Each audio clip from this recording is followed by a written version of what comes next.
Welcome to Call Like I Don't See It spoiler cast of Antman and the Wasp Quantumania. And I'm sitting here with the Murk man, Mr. Metal Murk. Full Metal Murk is in the building. What is going on? What is up, man? How you doing? Oh, I'm good, man. It was a long hiatus from podcasts. Indeed. And it's still going. Yes. But I came back for this. Oh, just for a little bit. Yeah. All right. Phase 5. Start of Phase 5. This one is about Scott Lang and Hope Van Dyke, along with Hank Pym and... Van who? What'd I say? You said Van Dyke.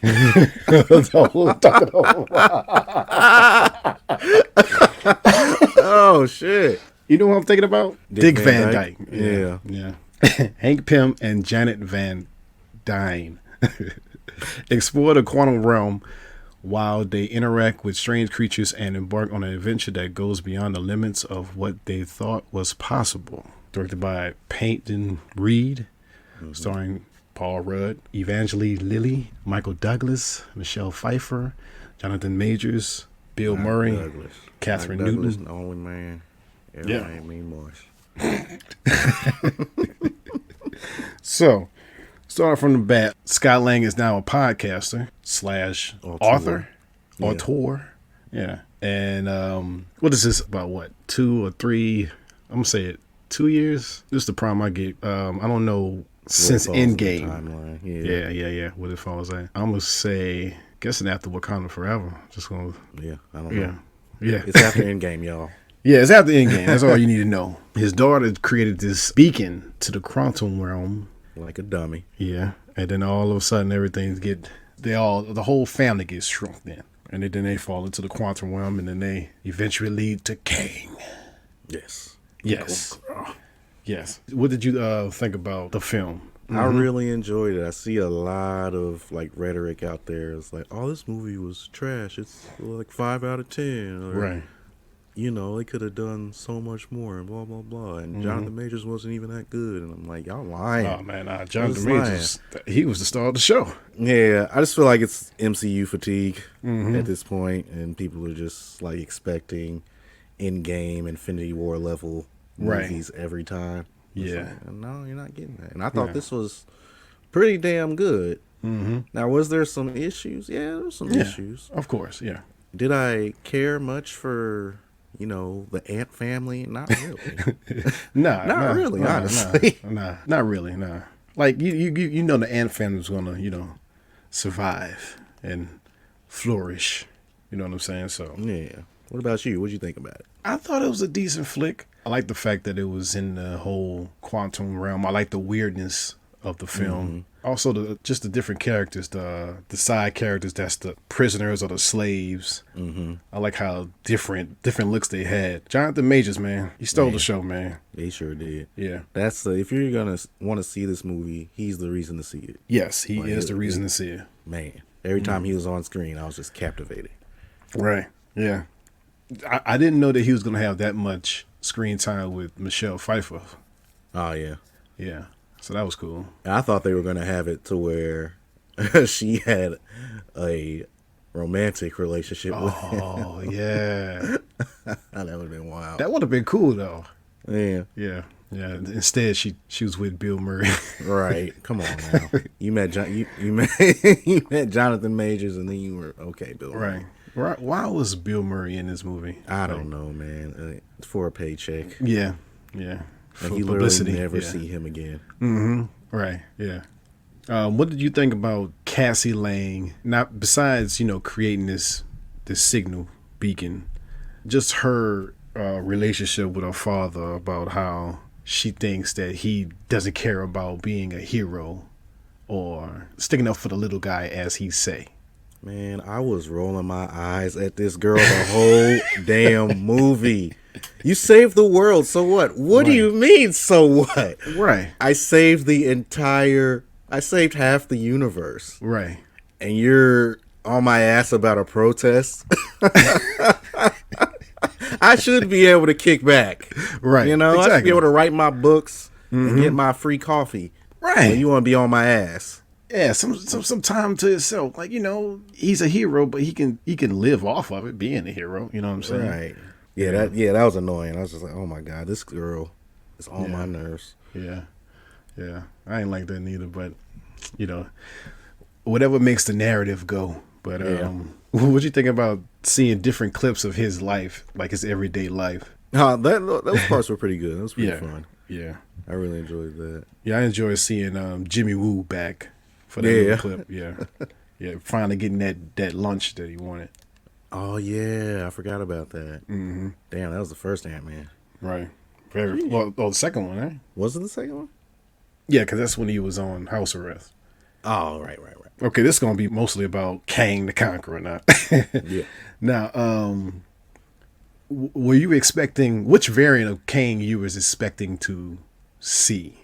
Like, anyone that you, I don't know if you're familiar with the comics, but... Yeah, I mean, I've watched plenty of videos at this point. Mm-hmm. But it was definitely just Kang the Conqueror because, you know, every animated iteration of him that I've seen has been, you know, the purple and green get up with the blue face, or in this case, a blue mask. So I was like, oh, that's Kang the Conqueror right there. So I ain't got to worry about, you know, no Immortus or Red Sentinel or whatever other or Sovereign Sentinel or whatever their names are. Yeah. I thought it was going to be the Kang from, the original one they focused more on, like the one that was from the future and he went into the past and became Iron Maiden. What it was? The Iron Lad? Iron Lad. Yeah, Iron Lad. I said Maiden. Iron Lad, yeah. I thought it was that version of Kang that we was expecting, but this was a whole new one where he somehow created the multiversal war.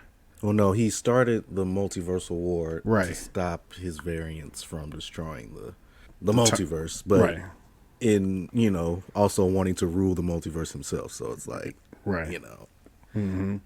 So basically he was just destroying timelines. Yeah, he just wanted all to himself, basically. Mm-hmm. Oh, what do you think about Scott's powers this time around, as far as size growth and whatnot? I mean, technically he's not really getting that much bigger, right? Because they're in the quantum realm, right? It's kind of confusing because, like, the very ending, they said that he's like it's the biggest he ever been. Yeah, he definitely, like, we'll just act like the quantum realm is regular size area. He's like gigantic. He's like, I feel like Godzilla size at this point. Right. Because he's like towering over buildings and stuff. Yeah. MODOK. I kind of got spoiled with the fact that he was Darren Cross from the first Ant-Man movie. Yeah, me too. Which, I mean, you know, it made sense, but... Would you expecting actual MODOK from the comics to be this in this movie, or would you expect it to be like more mechanical robot? Well, from the trailer, we saw that, you know, he had the face, right, the human face and everything. But is it just me, or was that a completely different actor? The face does not look like the actor, but the voice kind of does. Just changed a little bit. Because I forgot to look it up. I'm about to look it up right now, actually. Okay. Google is all types of messed up. They got him as Frank Grimes. Frank Grimes. That's Crossbones. No. That's a completely different actor. Right. I guess it is him. Yeah, Corey The way they stretched out his face made it not look like him. I guess that was like a CGI face. Yeah. Yeah, because that clearly was not his face. That's all right. What did you think about MODOK? Oh man, it was cool to see him, but I thought that he is comic relief, but I wasn't expecting him to be that much of a change of heart towards the end of the film. Yeah. And also, death scene. Yeah. Oh, the death scene was hilarious, though. Death scene was hilarious, but he said, like, you put somebody.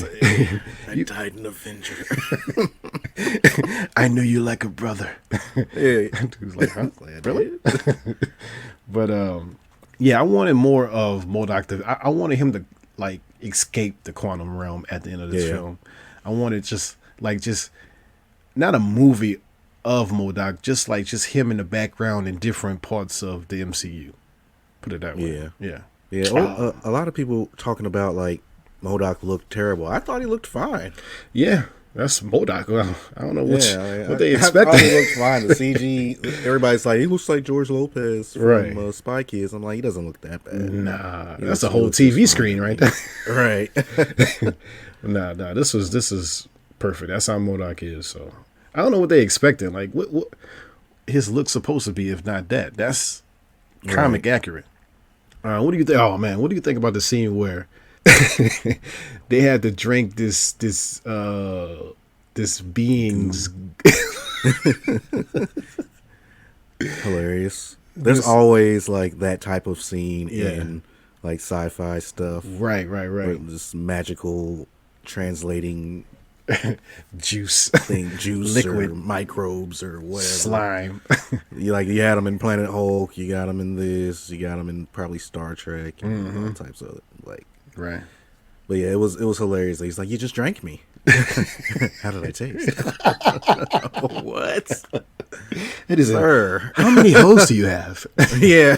Dude was like 7? Yeah, 7. Yeah. What do you think of Janet Van Dyne as this rebel leader in the quantum realm? It's fine. Mm-hmm. Yeah. Like I believe it when I look at her. Yeah. I'm like, yeah, she was down there for 30 years, surviving, and like I think she's very capable. Obviously, she was the Wasp, like back in the day, so she was already a superhero. So right, I liked her character. What I didn't like is why she wanted to keep secrets for so damn long. It's like we're on a ship, we got time. Yeah, talk to me, mama. Yeah, she should have been talked about that whole ordeal. They wouldn't have to be in that situation then. Right. Yeah, she's saying, "Don't go there, but I won't tell you why. But just don't go there." I'm like, all right. Well, you know what's funny though? The fact that this is how you can tell like they don't really think about everything far in advance. At the end of what was it, Infinity War, the after credit scene when he gets trapped in the quantum realm, they're like, "Okay, we're gonna go to the quantum realm." Right. Okay, we're gonna go to the quantum realm, and she was cool with it. Right. I guess now it's like, why did you make a beacon to quantum realm? Right. I guess he was going because she separate the whole like the deep quantum realm between like the area where you lose your mind and like so it's a void she was talking about. But there's no way she could have known that he wouldn't travel all the way to where she was. That's true. That's true. All she was worried about him going to a time vortex. Right. In Infinity at the end of Antman, right? Yeah. 2 and yeah, Wasp. yeah, it was in the Antman 2. Yeah. This is a little bit dislike of the movie. I didn't like that they didn't have Luis. Oh yeah, he wasn't none of the old squads in the movie. T.I. wasn't in it. Yeah. I forget the guy, Baba Yaga man. Yeah, I think he was the voice actually of the little squid thing that was. Oh yeah. Yeah, he was the voice of that. Oh okay. Yeah. But that's kind of weird, man. They couldn't have Luis in there at least like explain something, man. I just wanted him to explain something, man. I've watched a lot of videos where they're basically like the MCU is so like filled with comedy now that especially Ant-Man for him to be in it and be an extra comedic side character is just be a little much. Yeah. Yeah, I think so. I mean, but you're so used to look at Love and Thunder, right? Oh, let's not look at that. Let's not look at that. But I'm so used to him being in these Ant-Man movies. I wouldn't mind him trying to explain something, or at least for like cameo or something like that. Yeah. What I would like to see is him at say the beginning of Kang Dynasty or Secret Wars. Doing a whole rundown. be like a Star Wars wall scroll. Yeah. He's like, and then Doctor Strange did this thing where he fucked up the multiverse, but Spider-Man also fucked up the multiverse, and like we don't know who fucked it up when and how, but I know a friend named Johnny. He said, right. Oh man, like an end credit scene or something. Yeah, exactly. Could have been an end credits or something like that. I kind of didn't get the whole machine. Well, it's too much technical use for it. That whole machine that Kang needs. I didn't get how it when she made it huge, right? I didn't get how you can go within it. I didn't get that whole aspect of it because it's like basically like a little ball. Yeah, I mean, regular size. He shrank down more and more. Yeah, yeah. It's the confusing thing about this movie was like his shrinking. How much can you shrink? As long as there's something to shrink to, I guess. Yeah. You shrink infinitely. What do you think about that scene where he where he was within the machine and all his variants of himself was just appearing of Scott Lang? That was a And great scene. then the one The one that was Baskin Robbins. what am I doing here? Yeah, I thought that was pretty cool. Yeah, that was a how cool they all scene. decided to work together. Right, like ants. Yeah, that was exactly. cool. Yeah. Go fast forward towards the end of the flick. Man, I like that fight scene, man, between him. And, Oh man, it was rough. That was cool. That was rough. Yeah. I was like, man, Ant-Man getting his ass kicked. Mm-hmm. Jesus. Yeah. I was like, this dude, Kang, like this dude, tech is outrageous. Yeah, he said, tech or no tech, I'm gonna beat your ass. Scott got some hits in, but he got a couple. He got a couple. Yeah, but that ain't do that. yeah, he was like, give me that arm. Yeah, let me break that arm off. Now, my question is this. Okay, do you think this Kang is dead? Nope. No. Nope. Why do you think? I don't think this Kang is dead because what? Like, he's dead because he got shrunk into a multiversal power source. Mm-hmm. And his whole stick is traveling the multiverse. Right. I didn't get into different timelines. Yeah, nah, he good. Yeah. I didn't get the fact that this is why I asked that, because one, can't really tell what happened because they just pushed him into it. Mm-hmm. And then next scene you see half of his body saying, ah, yeah. Oh shit. Get me out of here. Right. And then also jump into the first ending credit. Well, before that, there's a theory going around that he's gonna return as the Beyonder. As the Beyonder? Yeah. Okay, because he got sucked in. Because the Beyonder exists outside of time and multiverse, and that's who creates the Secret Wars. Exactly. Right. So. That makes kind of sense. Like accidentally become some kind of supreme god or whatever. Mm-hmm. Yeah, I can see that. But see, they all think he's dead. The other Kangs, right? So that's why I was confused. Like, because it was like, yes, they done their job and defeated him, but I don't know. That's just going to cause up a whole bunch of crap. Do you think it was necessary? It's kind of tough, man, because do you let this guy escape and just start destroying different timelines to keep the other Kangs at bay? Or do you kill him, possibly, and awaken all the other Kangs to do what they want to do? I mean, in the MCU, you just kind of got to roll with the punches, man. You got to deal with each threat as they come. Yeah. Because, at this point, I don't know how far this is after Loki, but, when Sylvie kills, spoilers for Loki, Sylvie kills He Who Remains. Right. Then that's when all the Kang variants, come back. But I was watching somewhere, it's like the way that time works in the MCU, when they come back, like it feels like they were always there. Right. So they don't feel like they went anywhere. Right, because like he said, I'm just gonna be right back here. Right, I'm gonna end up right back here. Mm-hmm. Some people saying that, I don't know, this could be another theory, that He Who Remains is the Kang in Antman and the Wasp. Quantumania. Yeah, I saw that one too. And I was like, that's interesting. Mm-hmm. I like that. But I really hope that Kang the Conqueror is not dead, because he's the first real one that we saw. Yeah. Besides He Who Remains, like the first one that was a threat. Mm-hmm. And he's the one that I attached to. Right. And I was like, oh wow, he's crazy cool. Mm-hmm. And I want to see him wreck everybody. Yeah. I kind of want to see more of his backstory, like how did he start time traveling. Mm-hmm. Yeah. But what we got was cool. Mm-hmm. I do say I would.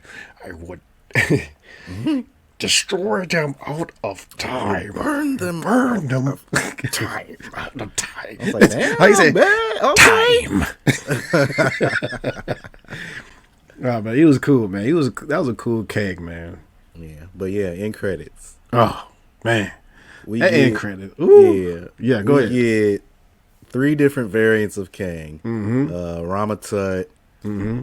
Immortus, what it looks like, and then a third one who may or may not be whatever that Sentinel, I think it is, though. Version is. Sovereign Sentinel or Yeah. Red Sentinel or something. Yeah. And the range that this man has, I was like, these are 3 different people. What is going on? Yeah. And they look completely, well, you know, the costume and stuff make them different, but he was speaking in different ways, which was cool. It seems that the exiled one has been dealt with. Then you got Really? right. I bet you mad it was a you, girl.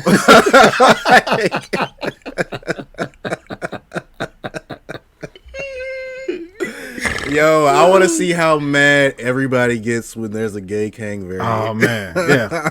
It has to be. If there's like then that whole Infinite Kangs, then, Yeah. you know, one of them gotta be gay. So Immortus planning with the other 2 top, you know, General Kangs. They sending all the Kangs from the multiverse into the arena so they can start the Kang dynasty, right? Council of Kangs. Council of Kangs. Yeah, Yeah. I think they're just about to like let everybody know, hey, you know, these dudes done killed the exiled one. Now Right. we got to go wreck them because they touched the multiverse, and we like Right. our playthings to ourselves. Right. But that scene was cool, and like that scene with all the Kangs like getting hype and stuff. In the Yeah. it was like they were in a Yeah. basketball game. I was like, yeah, it's the top boys. And then at the end, you see just like the comic panel, you see that one alien. Yeah, yep. So that was cool, man. That was cool. All right. Second ending credit was a clip from Loki. Mm-hmm. And it's Loki and I always forget Morbius. Mobius. Mobius. Not Morbius. yeah. And speaking of Wrong Morbius, I just want to sidebar real quick. Okay. I liked it. I just saw it not too long ago. You I was like, man, this is cool. You like Morbius? I liked Morbius, man. Like, man. I don't know, man. It was just shut your brain off, and you know, it was silly, but I enjoyed it. Too much of a Spider-Man villain to just. I mean, too much of a Spider-Man fan to. I watched it, but I was like, it seemed like every Spider-Man villain that they create as a spin-off character / anti-hero is basically the hero is going to be fighting himself. Right. Same power set, just more evil than the other one. But I don't know. It was yeah. Yeah, we're talking about Kang. Yeah. I'm sorry. Back to Kang. So the clip that's at the end credits is a clip from Loki season 2. Mobius and Loki is investigating, I guess, this got to be 1920s. 1920s or 1800s. Ended up Probably 1920s. 1920s. Yeah. And they're investigating Timely. What's his first name? Victor Timely. And I guess it's this guy creating the first time machine. I don't even know. Is that one? It seems like it because he's in the comics. They said Victor Timely, he was once from the future, and then he fought the Avengers and was so mad that he quit being a a Kang and went to the 1920s and created a company, a global technical scientific company per se. Okay. I guess he's going to be the one that they try to get Loki back into his timeline or whatever. Then again, what is Loki's timeline? Right. It doesn't exist anymore. I don't think. Right. And what happened with Sylvie? Yeah. I honestly wasn't expecting to see that as an end credit scene. Like, I was like, oh, okay, look at them connecting the movies with the show. Because this is the first time, like, the shows. Right. Well, WandaVision. But that we specifically seen something from a show that's going to come out in a movie. Right. So that was cool to see. Right, because we don't Like, see it backwards. see, there's another Kang in the show. Yeah. You gotta get Disney Plus and watch the show. I wonder how much of him going to be, like, is he going to be multiple Kangs in that, or is he just going to be Man, that character? So no idea. yeah. No clue. Yeah, I was expecting to see some type of some ant at the end. You know how they show like the very last in the credit be some ant doing something dumb. Yeah. I was expecting something dumb like that to be, but yeah. Oh yeah, let's talk about the ants. Oh yeah. The ants. I think what they did with the ants was cool as hell. Yeah, me too. Yeah. It's like, so they, basically, for those of you that haven't seen the movie, I don't know why you're here, but yeah, the ant. Hank Pym had some ants that were super smart, and they created their own technology and stuff within like the anthill that he had made, and they got sucked into the quantum realm too. They ended up getting sucked somewhere where they lived for thousands of years, right? And created their own society, right? And so that made it more believable to me when they tore Kang's ass up. Yeah, that was more like the word Antman. Right. When Hank came out with all those ants, like that's he's the Ant-Man. Yeah, he's the Ant-Man. He's the one that talks to the ants. Yeah, that was cool though. He was like to create that force field. Like no. That was cool. And then MODOK. My name is Darren. I am not a dick. I said, man, they are so cheesy, but it's so funny. Yeah, the way that dude came out, like when they first fought her, and then they put that machine, the arm on him. Yeah, and they took him out of it had his little butt the slime. Yeah, I was like, oh man, this is silly, but good. It was good. What are you expecting for the rest of the phase until Kang Dynasty? Do you think it's going to be multiversal stuff, or is it just going to be like MCU timeline stuff? Because besides Loki, I don't see nothing else talking about the multiverse. I think it's going to be... Well, we already got confirmed that Shang-Chi 2 is going to deal with time travel as well. Right. Because of the rings, yeah. Yeah, there's a thing saying that the rings are... Kang's like Kang's tech. Yeah. Which I would be upset if it is. It probably will be, but like, because I know in the comic the rings are Fing Fang Foom's. Right. Original. Unless he is a variant of... They really can do anything. They could, man. They could create a whole new characters of Kang. So yeah, but yeah, as far as that, I really don't know how they're going to tie it all together, because there's so much that seems like it's not going to matter in the grand scheme. But yeah, like Blade, I don't know how that's going to tie into it. I don't know if they just pull like I forget what end credits it was, but when Thanos is like, oh fine, I'll do it myself, like they do. If they put like at the end credits a different Kang was like monitoring what was going on or something. The only way I could think of they can do something, I think if a Kang is working is a vampire Kang for Blade, or we don't need Blade fighting another Blade. Exactly. Blade versus another Blade, nah. But just something where you see Kang pop up unexpectedly. He don't have to be a vampire. It's just I don't know. Because, Blade don't only kill monsters. He only, not just vampire monsters, just, all types of supernatural beings.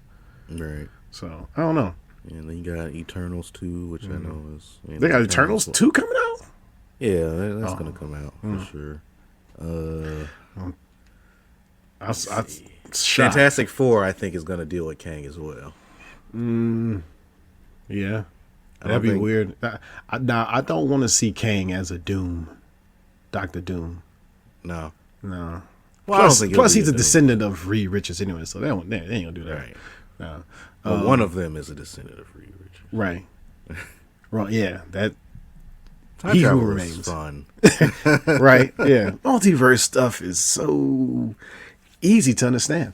But Guardians of the Galaxy 3, that's going to be dealing with a whole different part of the universe. Yeah. So I don't know. Multiverse is weird. All right. What do you give Antman and the Wasp Quantumania? I'll give it a 7.5. 7.5. Yeah, I'll give it a 7.5. I give Well, it not amazing. right. I did enjoy myself. I didn't, like I said, I didn't really care for the ant family in this film, and the reason why I enjoyed this movie so much was Kang and Jonathan Majors doing his thing. Right. And like a lot of the dialogue was just them repeating the same thing over and over. Like, are you okay? Are you okay? Are you okay? Are you okay? Or run up to each other. Cassie.